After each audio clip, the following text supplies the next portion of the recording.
এখন কমলালেবুর বাগানে ঢুকেছি, তো তোমাদেরকে একটু দেখিয়ে দিই কত কমলালেবু ধরেছে গাছে। এই যে প্রচুর কমলালেবু, প্রতিটা গাছে গাছ ভর্তি কমলালেবু, এখানে একদম পেকে বসে আছে। তো এখানে ঢুকতে গেলে এন্ট্রি পার হেড 50 টাকা করে দিতে হবে। 50 টাকা পে করে আপনারা এখানে অরেঞ্জ গার্ডেনে ঢুকতে পারবেন।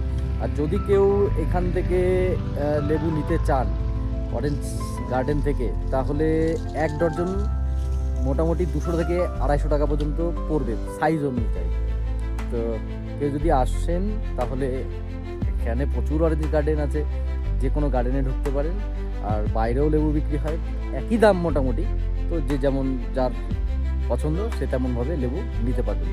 তো চলুন একটু লেবুর বাগানটা দেখিয়ে দিই।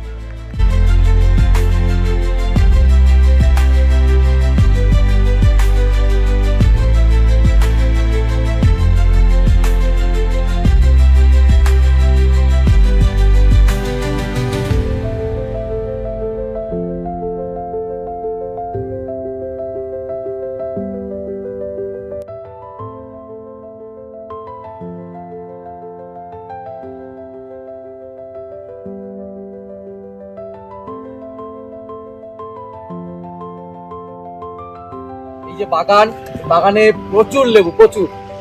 এই বাগানে এসে লেবু খাওয়ার একটা আলাদা মাধুর্য, নিজে হাতে পেরে খেতে পারবে না যদিও, তো বিষয়টা হচ্ছে কিনে খেতে পারবে। বাগানে টাকা পে করে বাগান থেকে হয়তো রিকোয়েস্ট করলে নিজে লেবু ছিঁড়ে খেতে পারবে এক একটা। তার বেশি অনিয়ম করলে 500 টাকা ফাইন পর্যন্ত এখানে দিতে হতে পারে।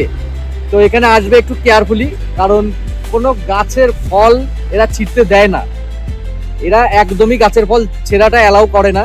তো পে করে যতটা লেবু নেওয়ার, সেখানে একটা রিকোয়েস্ট করে একটা লেবু হয়তো ছিঁড়তে দিতে পারে। হ্যাঁ, তুমি লেবু ছুঁয়ে ছবি তোলো, প্রচুর ফটো সেশন করো, কোনো বাধা নেই। 50 টাকা পে করে ভেতরে ঢোকো, যা খুশি তাই করো, বাট কোনো লেবু ছেঁড়া যাবে না।